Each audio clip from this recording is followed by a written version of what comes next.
In the Stands podcast, powered by Conditioned Air Systems for all your heating, cooling, and plumbing needs. Please check out their contact info in the link below for a great local company. Ladies and gentlemen.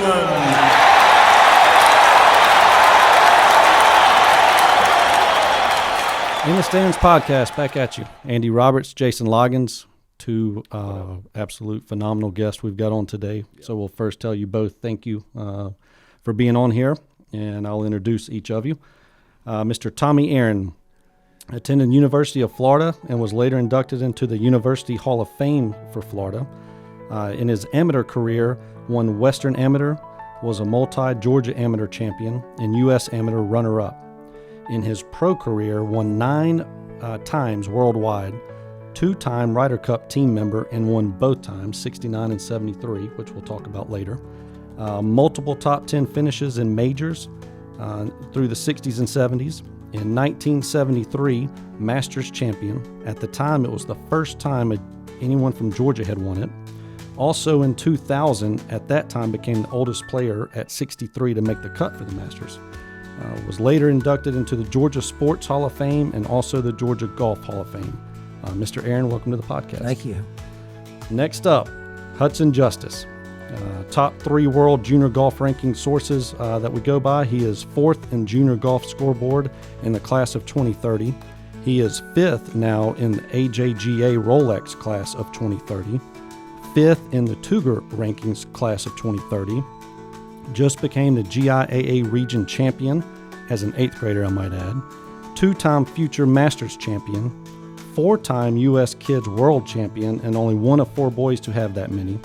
In 23 and 25 was the drive chip putt participant in Augusta National and won it in 25, making both putts at the end. For the only 8th time in history both putts have been made, and it was the first time that determined the winner. Hudson Justice, congrats, and welcome to the podcast. Thank you. Mr. Aaron has already told you we wanted to introduce you first. We did not want you to have to follow that introduction. Okay, it's fine with me. Again, welcome. Obviously, coming out of Masters Week, we just thought this would be a great time to have both of you on. Again, this podcast is about highlighting all sports in Hall County and North Georgia, and just letting everybody get to know a little more about athletes around here. So Mr. Aaron, obviously, very well known in the community. I love seeing you around. Hudson, just phenomenal what you've already done. Up and coming future golfer. So just thought it'd be great to have both of you on here. Good. I'm glad to be here. Good deal. Mr. Aaron, you want to start first? Just tell us a little bit about what got you in golf, kind of your path through the pros. Well, it's kind of interesting. I was born here, and we moved to Toccoa, and I lived in Toccoa about 11 years, and that's actually where I first played. There's a little 9-hole golf course in Toccoa up above Toccoa Falls, and that's where I first played. And then we lived in Westminster, South Carolina, where nobody played golf. And I played very little. I lived there when I was 12 and 13. I just play occasionally because nobody played golf there in that little mill town. And when they did play, they'd go to a place near Clemson called Boscobel, and occasionally I'd get in the car, but I just played maybe once a month at the most. And then we moved to Gainesville in 1950, and one of the first things I did, I rode my bicycle across town to look at this 9-hole golf course I had heard that they had in Gainesville. And I go down this dirt road, and I stop in front of a dirt parking lot with an old farmhouse standing there, and I thought, well, nice clubhouse. And I go down to the first tee, and they didn't even have tee markers on the tee. And I thought, I've seen some bad golf courses, but they did have tee markers on the tee. And I rode my bicycle. I guess I was 13 at the time. I rode my bicycle down to look at the first green. And they had a bamboo pole with a rag tied around the top for the flagstick. I said, this tells me one thing. This town does not care anything about golf. And it didn't, because almost nobody played golf in town at that time. There are a lot of people that play now because Gainesville's grown so much, primarily because of Lake Lanier, I guess. But I could only name maybe 6 or 10 people that played golf on a regular basis. And I would play there with them growing up, but I'd go I played the other sport, so I'd go from August to May and wouldn't play golf. Football practice would start in August, and then right after that, basketball. So I wouldn't start playing golf until May. So I came from, people have said, you came from a very non-golf background with never a place to practice, and a lot of times not even a golf course to play. There was a 5-year period from 55 to 60. There was no golf course at all here. And during that time, I won those amateur tournaments you talked about, the Western Amateur. I made the Walker Cup team. And when I went to the finals of the National Amateur, they said the writers in California, we played at Olympic there in San Francisco. It said, what kind of golf course do you have in your hometown? I said, we don't have a golf course where I live. They said, you got to be kidding. You come out here and you're beating the best amateurs with no. Well, they said, well, what do you do? I said, I go out behind the mill and practice and pick up my balls and hit them back and forth. If I can get to as many tournaments in the summer, that's when I play. Well, that made a nice story for them. But anyway, that was kind of interesting. But people, like I said, a lot of people play golf in Gainesville. When I moved here, not so. Gainesville High never had a golf team, although one year my dad must have bugged Bobby Gruen to death to do this. He drove me and 3 other boys who were casually acquainted with golf to play in the state high school tournament in Valdosta. And I remember we getting Bobby's car down at that old farmhouse, the clubhouse. And one of the boys that was on the team had moved up here from Tampa in about the 10th grade. He did play a little golf. And there was another boy that went with us. I forget names now. I'll think of his name eventually. But one of the guys that went was named Bill McDonald, and he was acquainted with the game. I'll say that. He didn't really play golf, but someone said, "Well, what did your team shoot?" I don't. They could have shot in the hundreds. They did not play golf, as people play golf today.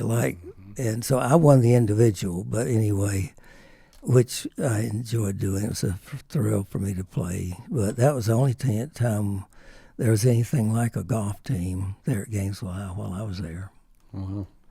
So was Florida a dream school, somewhere you thought about going, or did that just happen because of? You say dream school, like Florida. University of Florida? Yes. No. I was trying to get a golf scholarship. I wrote letters to all the SEC coaches inquiring about golf scholarships. And they all wrote me back and said, we don't have anything like that. Would like for you to come to school and play on a golf team. But the University of Florida coach said, the athletic director has given me one SEC grant and aid. That was a full scholarship back then. The athletic director has given the golf team one SEC grant and aid. Come down and play with me, which I did. So I got that SEC grant and aid, or full scholarship. It was interesting that he did that because back then the athletic department got a certain number of SEC grant and aids. They all went to football players. They could have given them all to swimmers or all golfers if they wanted to, but they all went to football players. It's unusual that an athletic director would give one to the golf team. That's one less football player he might recruit. And when I left, they took it back and never gave it back to the golf team. So I was carried on the roll with the football players. When I got down there, I'd eat in the training room. I'd go register with them. And I got some interesting stories about that, which we won't get into. But so anyway, when I left, like I said, they took that back. But it's all changed now. I'm talking about 55 when I went down there. And now it's totally different. But I don't know. I've heard that they'll give partial scholarships, and they might get 3 players for that one full scholarship, which makes sense. And with Georgians, if they get a third and they get the other Hope scholarships, whatever, it could amount to a full scholarship. But I was out at Chattahoochee a few years ago watching a junior tournament, and there was a young lady walking around, and she had this thing on her shirt, and I said, "What is that?" And she said, "Well, I recruit for colleges."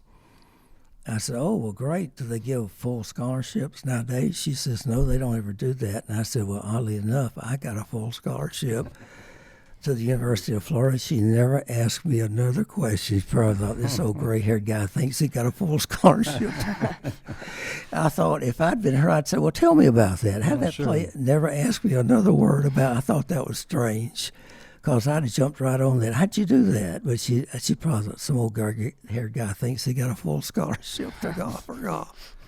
Well, it's talking about times changing. I'm sitting here thinking, when you're talking about being 13, riding your bike down through there and almost just having a makeshift where to practice, then I think of this young one here to your right. And you want to tell everybody how old you are, Hudson? Yeah, I'm 14 years old. Okay, so every accomplishment I just read out for Hudson has been done by the age of 14. Yeah. So, Hudson, tell us a little bit about how you got started in golf and how it led up to all this. I started watching this movie. It's called The Short Game, and it's on Netflix. And it's a bunch of these little kids that played in the actual U.S. Kids Worlds, and they all won it. And I looked to my dad and I said, I want to do that. And so he took me out to the golf course. I don't think it's a golf course now, Mossy Creek. Oh yeah. And he took me out there when my mom was pregnant with my sister, and I just started playing, and I just really loved it from then on. And once I wanted to try and get over the water. On the first hole, there was like a little creek. I could barely get it over, but once I did, I was really excited, and I wanted to keep playing. Most people listening to this are going to go, wow, see, his dad helped him start this, took him out there to the golf course the first time, the rest is history. We know enough to know it was your mom that was pregnant at the time and told your dad, get out of this house. And so really your mom's going to need to be credited with this, but we can talk more about that later. So tell us a little bit, Hudson, what that looks like now. I mean, all these tournaments, accomplishments, you must stay pretty busy. What's your practice regimen look like?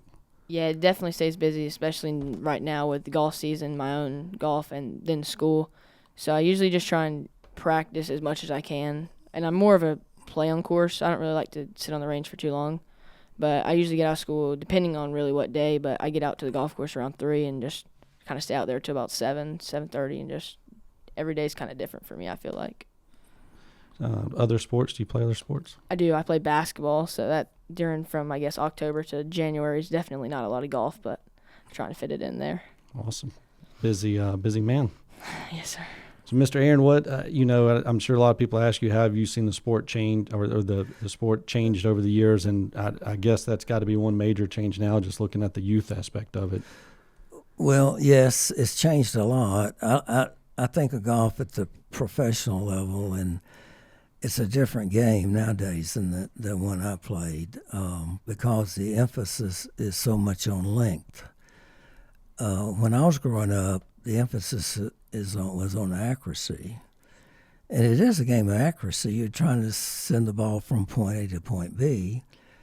And like Sam Snead said to me one time, when I started playing, you wanted to build a golf swing that would send your ball at your target time after time after time.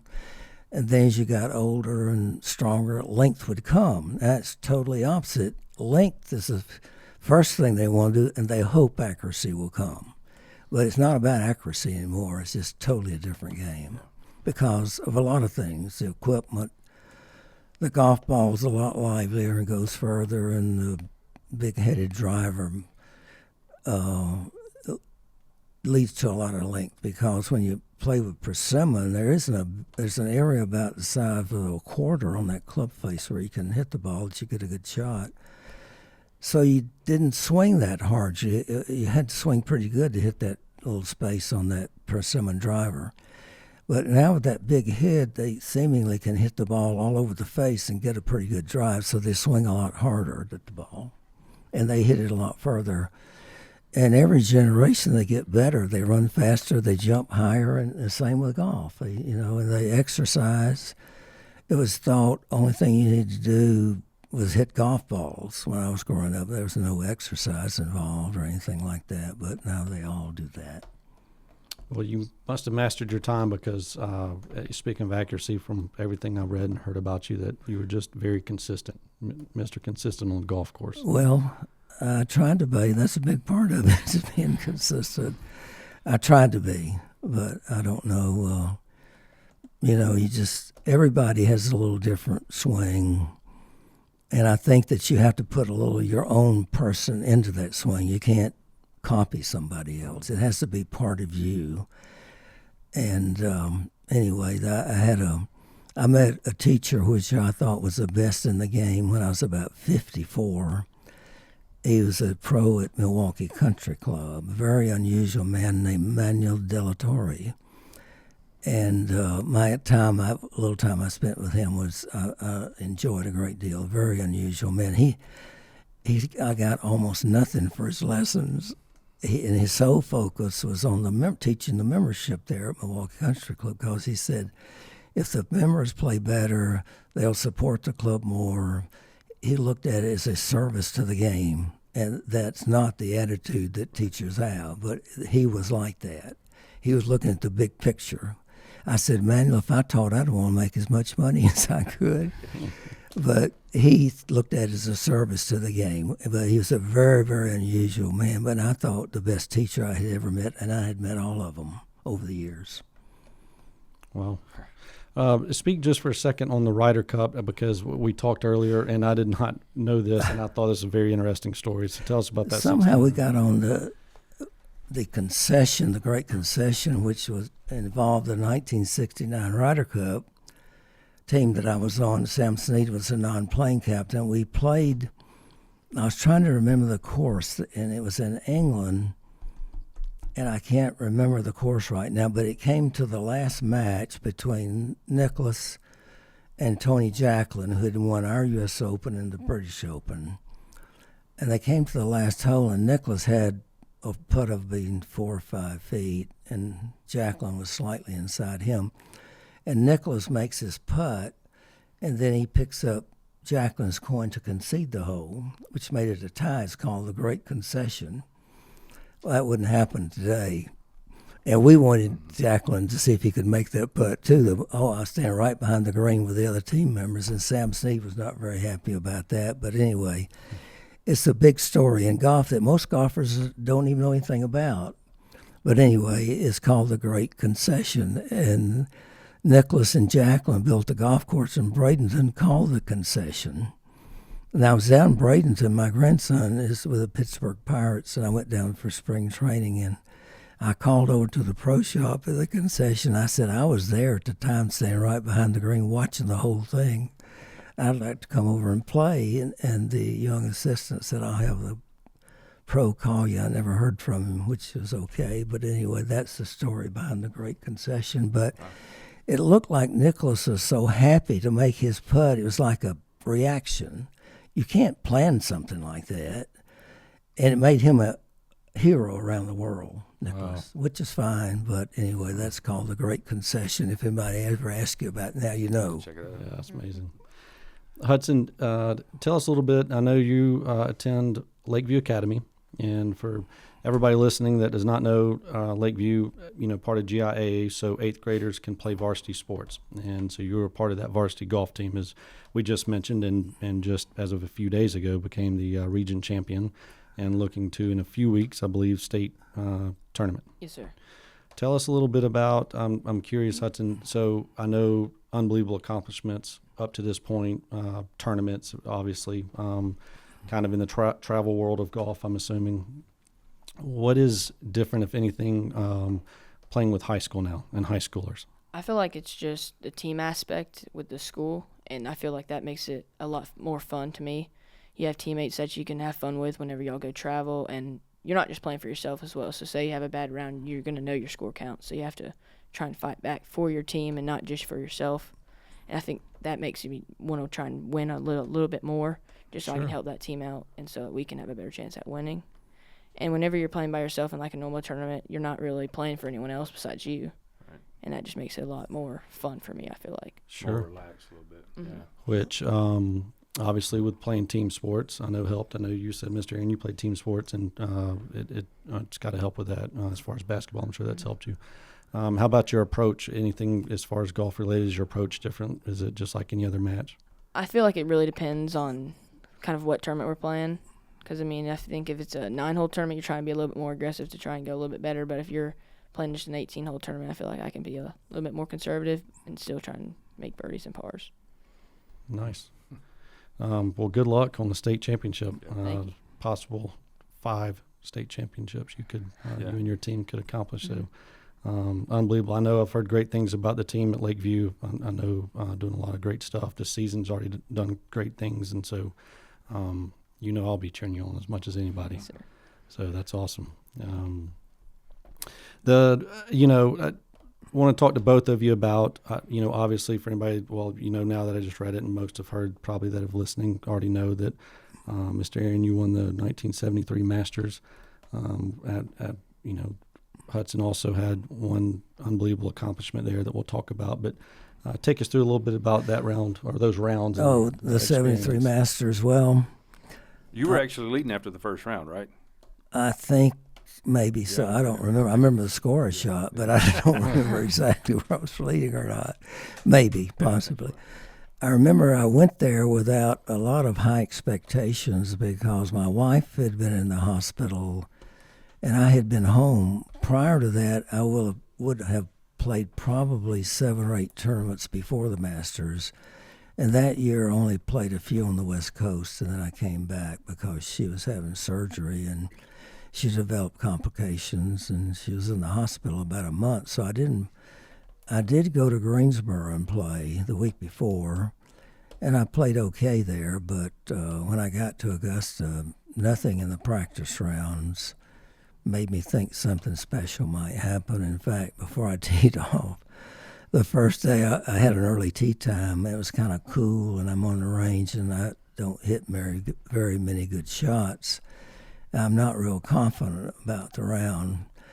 And I walked by a guy that worked for McCormick's company, IMG, and I just said hello to him, and he said something. I said, well, I couldn't seem to hit a shot out there, so I don't know what I'll shoot.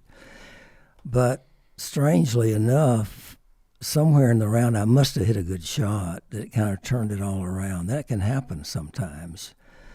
And I ended up shooting 68. I remember I got off to an okay start. I must have hit a shot somewhere that kind of turned it around for me. And then the second day, I shot 73, which was okay, not bad.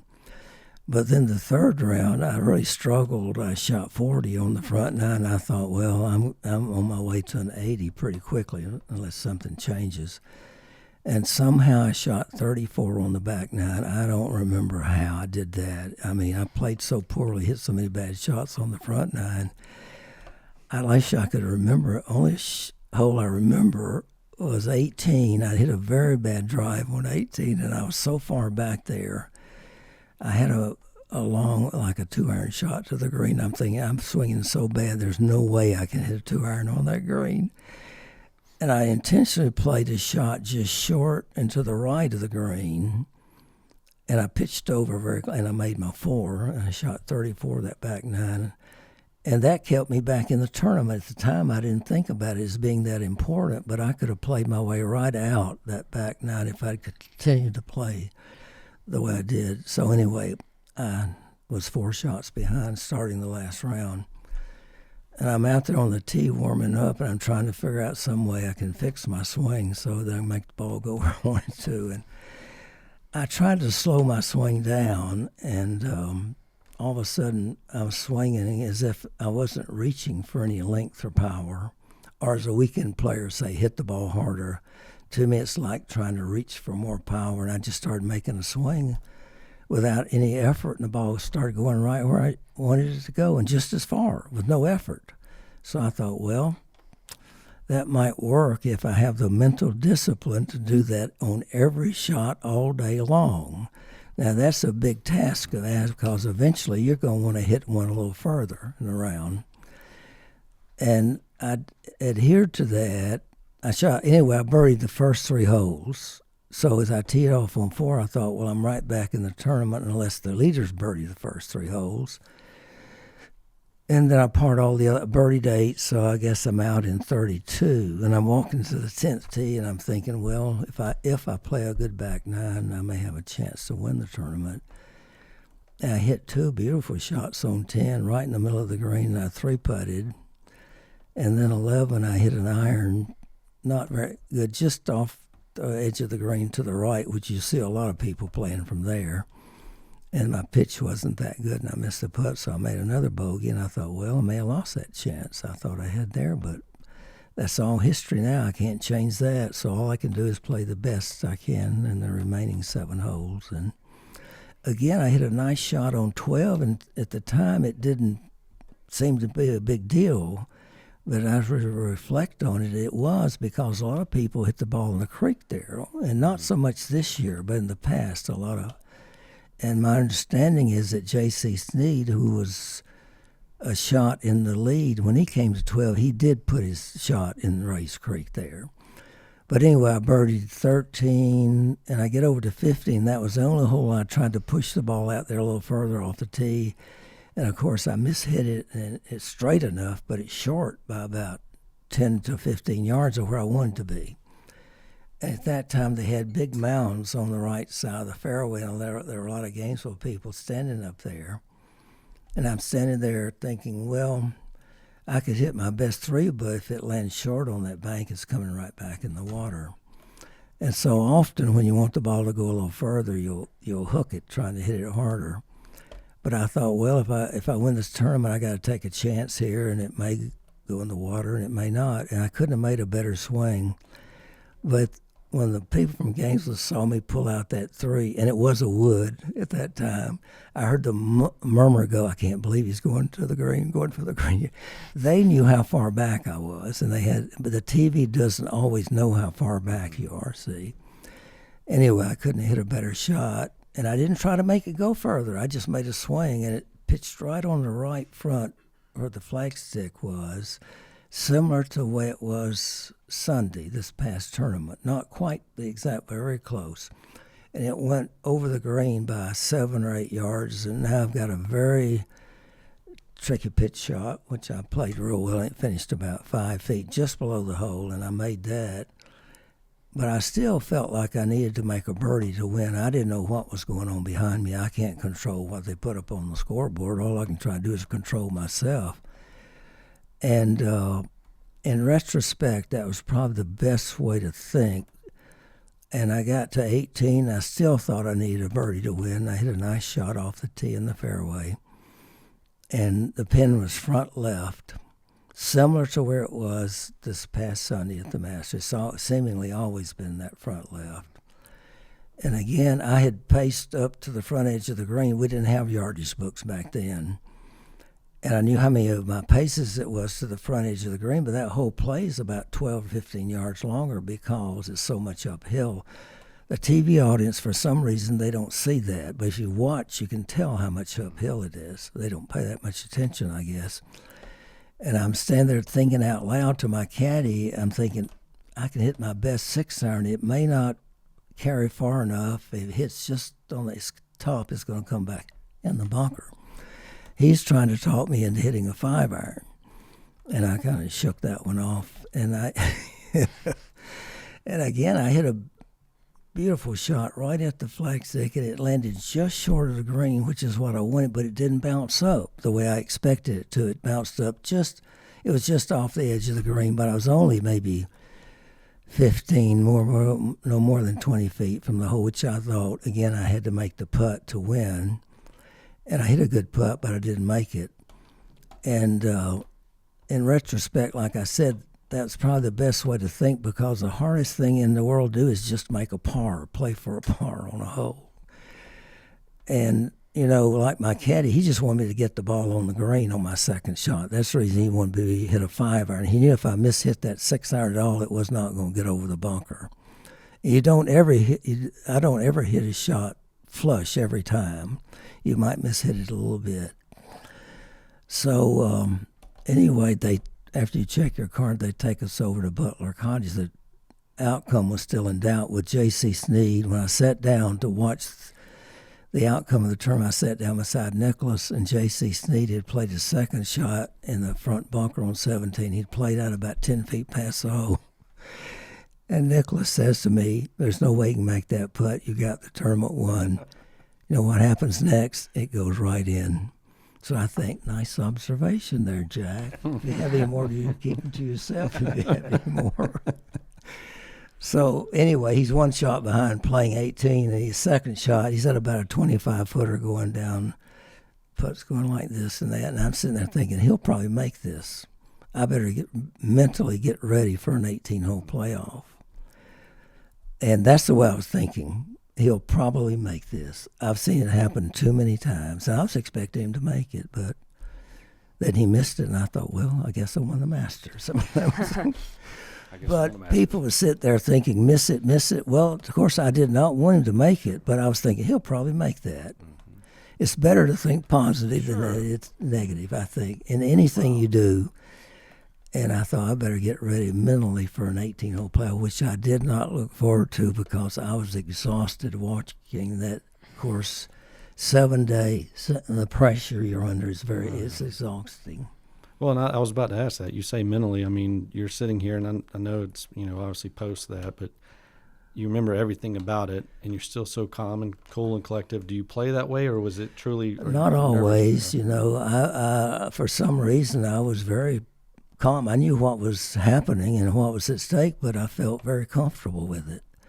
Sometimes you can handle it, and sometimes you can't. And I felt, very nervous trying to make the cut in a tournament, trying to hold a putt on the last hole to make the cut. In that case, yeah, I knew the extent of it, and I knew the pressure, but for some reason, I don't know how I did that, but I dealt with it okay. I wish I could have recaptured a few times, and I wish they had sports psychologists around. He may have told me how I did that. But, I was very, I knew what was happening, but I was very calm with it. But sometimes you can be real nervous. In fact, Nicholas told me the year he won the first Masters, which I think was maybe 63, I think. He said on the last hole he had about a 5-footer. His hands were literally shaking on the putter, and he made the putt.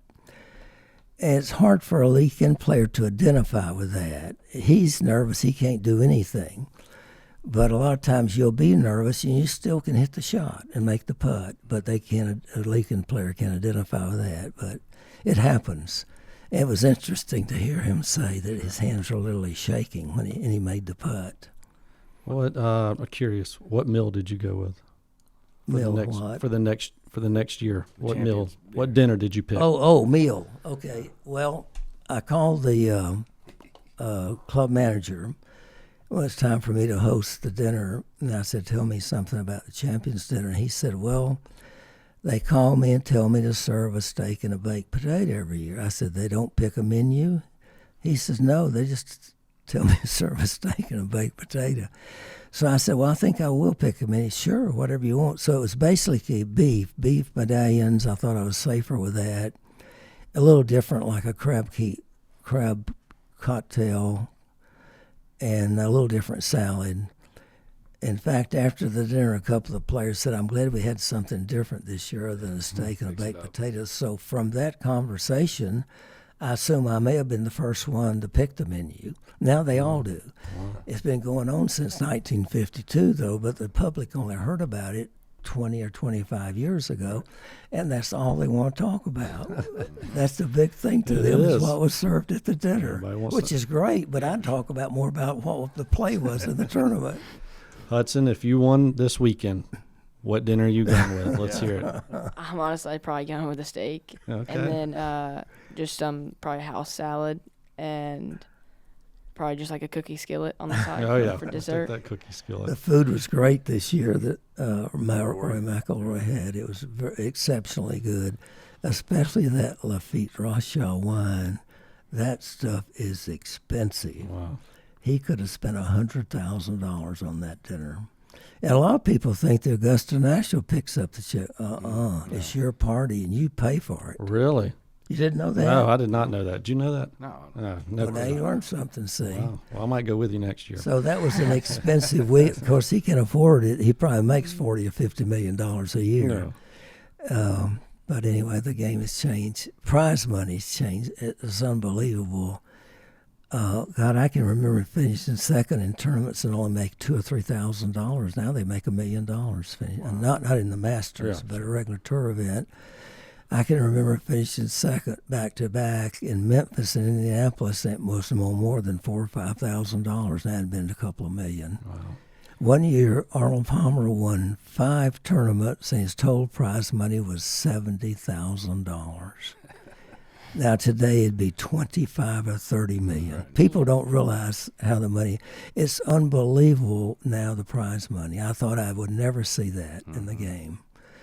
Nicklaus's first tournament on the tour was in '62 at L.A., the L.A. Open. He finished in the last money spot, and it was $33.33.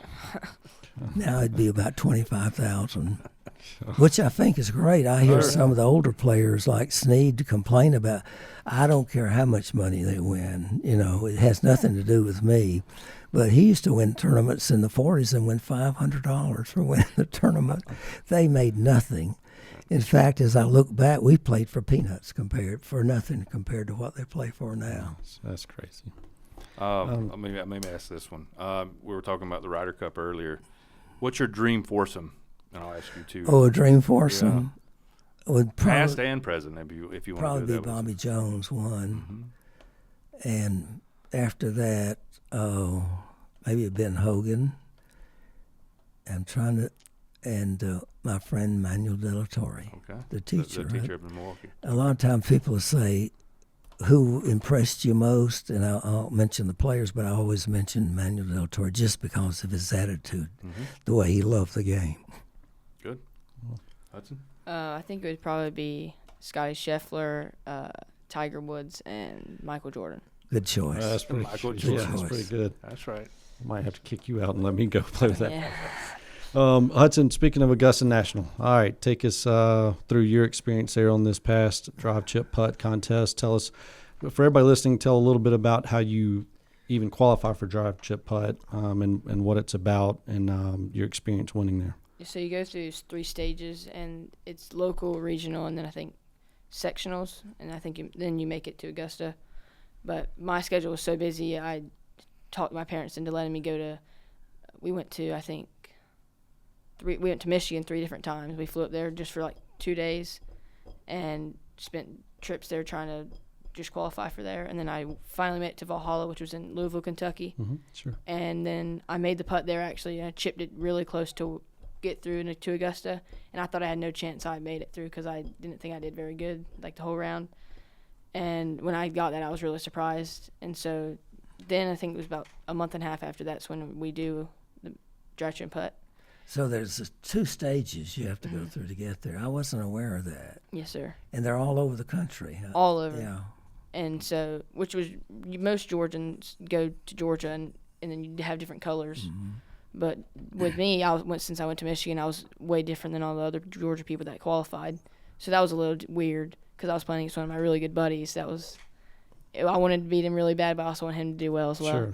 Sure. But we arrive really early on that Sunday morning, and we drive down Magnolia Lane, which is, I feel like that's so special. I mean, there's nothing better than that. And we warm up on the members driving range, which is off to the side of the competitive one. And when I walked out there, I couldn't even feel my whole body. I honestly blacked out. So on that drive, I couldn't even feel the club. I just kind of swung out of what I remember doing. And then we go over to walk the chip, and we waited about 5 minutes over there. And I knew I didn't do as well as I could have on the drive, so I had to pick up some ground. And I picked up enough to where I had a chance going into putt. I knew I probably had to make both. And as we were walking over to the green, my dad, he spit out water all over me because he got choked. And it was all over my back. So whenever I got over there, I had to wipe the towel on my back because I was soaking wet. But then when I stepped into that putt, I remembered how last time when I first made it, I hit it like 5 feet by. So I knew it was a lot faster than what you really expect just because with adrenaline and all the nerves. And it dripped over that front edge, and I just a bunch of relief. And then I stepped up to that second one, and I hammered it. I'm just super glad it hit the back of the hole because if it didn't hit the back of the cup, it might have gone off the green. So I was really excited that hit the back of the cup. Well, and to give everybody a little perspective from a fan, I'm very close, obviously, with you, Hudson, your family, and so a blessing. It's something I'll never forget.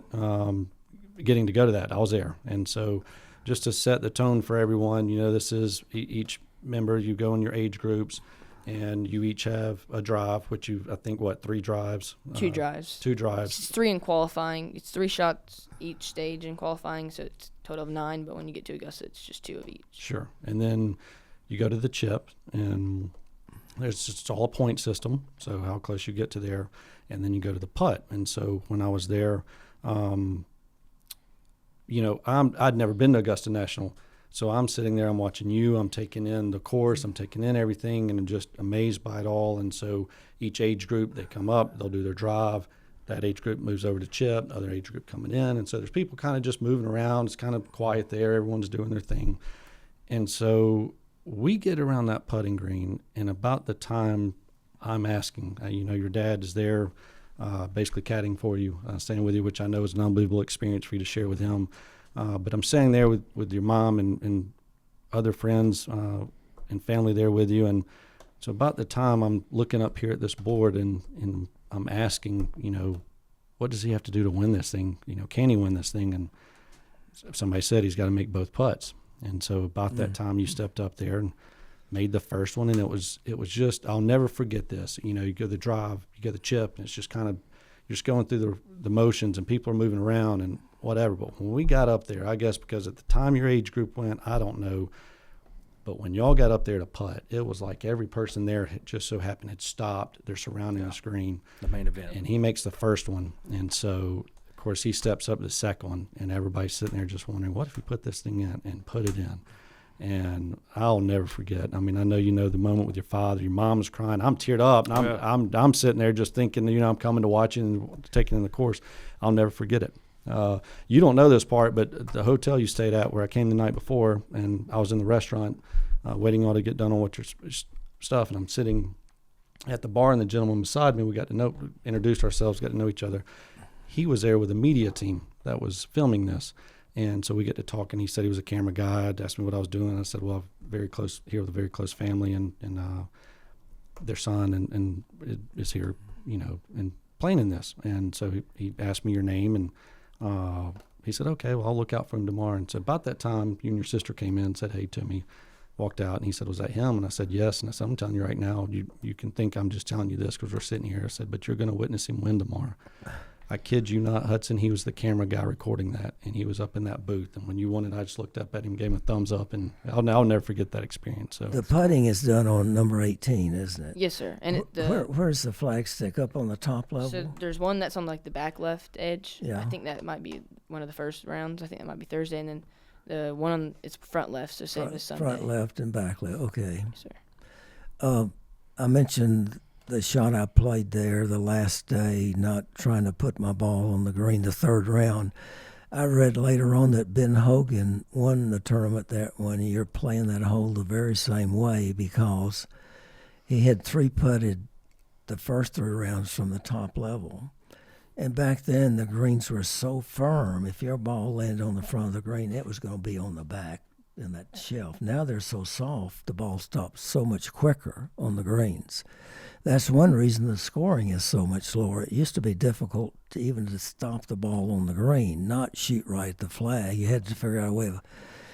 I never saw a ball mark on those old greens when I played there. Now you see ball marks on the green. You see the ball spin back. But this was when Hogan first won. I guess it was maybe early 50s, and the grass growing techniques weren't as good as today, and they didn't have a lot of grass on those greens.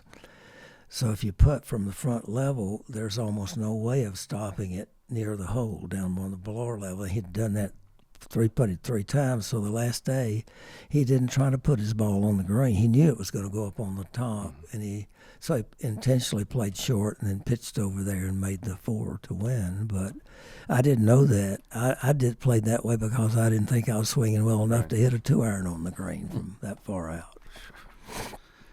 Tell us, Hudson, after you won it, about receiving that trophy. It was really special because Scotty Scheffler was the one that was giving it to us. So it was really cool seeing him, someone who had won there before, handing me the trophy. And it was also really cool after he went out and played with his mom. And so we just watched him tee off. Right, it was 5 minutes probably after he gave us the trophy. That was Sunday. Sunday. He went out and played with his mother. Yes, sir. As a past winter, they give us one guest day. We're considered honorary members, but we can't take guests. So if you take someone over there to play, you have to have a member play with you. So he had to get that day he could play with his mother, but any other time you'd have to have a member with you. And people don't understand that. They'll call and I say, no, I can't take guests. And well, you're a past winner, yes, but the one restriction they put on, which is really for our safety, because you always get requests and you just say, I can't take guests. And I have taken guests, but I had to get a member, and they're his guests, not mine. That's interesting that he played with his mother. That's great. And she probably didn't hit it all the way up on top of that hill from the front tees either, so there's no telling what she shot. Did you know that's who's? I don't even think I asked you this. Did you know that's who was going to be presenting the trophy that day, or you found out once you got up there? We found out once we got up there because it changes for all age groups, and so you have a girl give it to the girls, and then a guy give it to the boys. And who's your favorite golfer? Justin Thomas. Yeah, that's what I thought. Speaking of that, anybody that your favorite was to play with, or To play with in tournaments, no, all the best players are the best to play with. Sure. The Palmers, the Nicholses, the people like that, because their courtesy is they don't talk, they don't move, their caddy doesn't talk, they don't move, they don't complain about their bad luck, or they just play golf, and they're the best ones to play with. You get the other player who may be a consistent money, or you get a lot of them that nothing's right about the golf course, nothing's right about anything when they're out there playing. But so the best players, they bring a dimension that the other players don't have to deal with, like Nicholas or Palmer brings a huge crowd, and so you're kind of under the microscope there for 4 hours or so that the other players aren't. But to play with them is the best because of other things that go with it. have you two played together? We Did have y'all play together? I think twice. twice, yeah. That's Who right. won? I was amazed. I think I remember the 10th hole at Chattahoochee we're playing, and I'm on the green getting ready to hit a long putt, and I see Hudson walk up and take his ball out of the hole, and I said, did you hold that pitch shot? He said, yes. I thought, oh, my gosh, that's unbelievable. But that's something a kid has or hasn't. You can teach them how to do it, but that's special. Right. That is special. Who won? Do y'all Oh, remember? I don't know. I don't know. I was just impressed by how straight he hit it. I mean, every time it was right down the fairway. Yeah, When you hit it real short, it goes straighter. that's what I try to do when I play golf. Loggins is playing. We've got Siphon Golf League starting. Yeah. I think you're starting back. Today. What are you gonna shoot? Well, I'm a solid 70, for the front nine. So It's a 9 hole. Yeah, it's only 9 holes. yeah, I'm getting back into it, with a shoulder injury I had a few years ago. But head to head with your dad. Now, here's a little fun fact for you. He's a North Hall Trojan. Like I graduated 30 years ago from there, and I looked up to your dad. He was quite the athlete. So who would win between you and him right now? Me. Yeah, that's right. That's right. What about basketball? His bones are getting a little fragile, so I might be able to back him down a little. Okay. Can you out dance him though? Because he's known to dance. I don't know. Oh yeah, Haven't He can tested dance. that. Yeah, he's not out dancing. He's not one of that. Mr. Aaron, what rule would you change? Oh gosh, I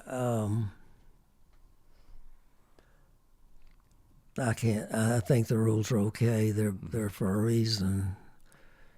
You'll hear players say, "Well, they should be allowed to drop the ball out of a divot in the fairway." No, you should learn to play that shot. No, you shouldn't be able to drop that. You It happens play the someday. ball Yeah, as I it was gonna say lies. You don't move it out of a bad spot. And the fact that you drove in the fairway and happened to stop at a divot is just the rub of the green of the way. And so, I don't know. Even you can tap down spike marks now, which surprised me. When I played, you couldn't do that. And of course, a lot of those players, I guess, still wear metal spikes, but a lot of them use the rubber spikes, which doesn't damage the green as much. I was surprised at that. I said, well, where are you going to take this? I mean, you go talk down spike mark. Mm-hmm. What else are you going to do?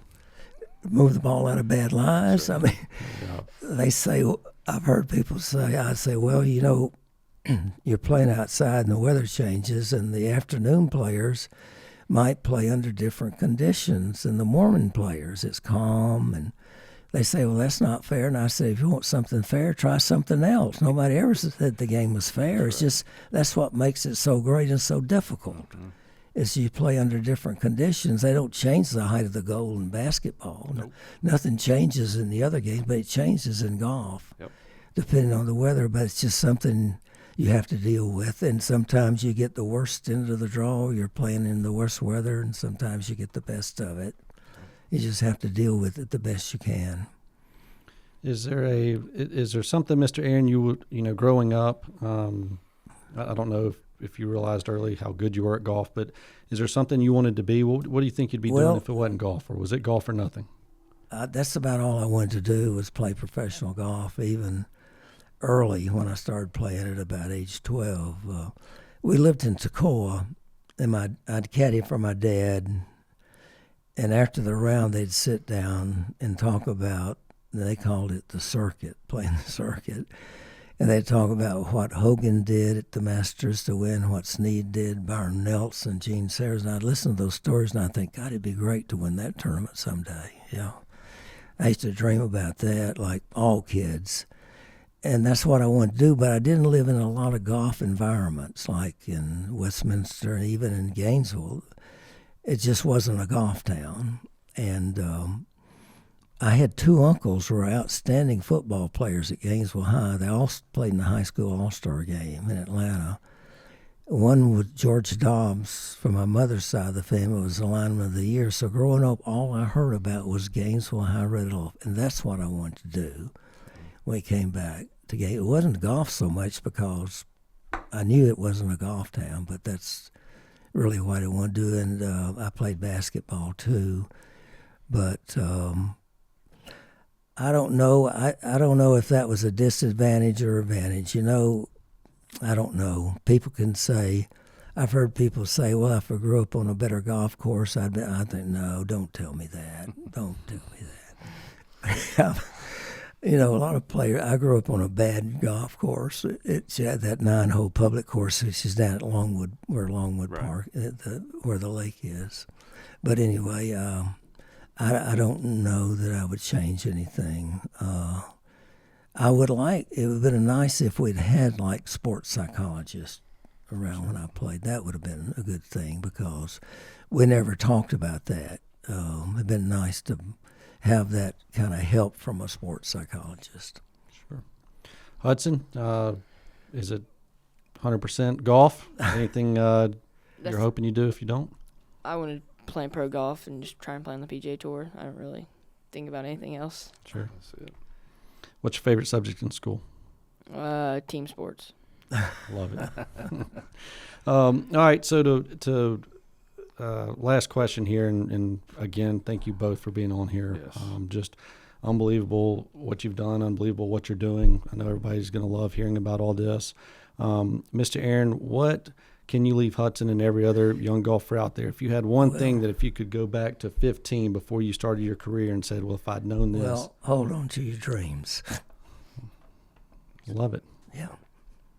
Love it. Well, again, thank you both. This is going to be great. And Hudson, good luck. And we're rooting for you. Thank you. Thank you. Sure.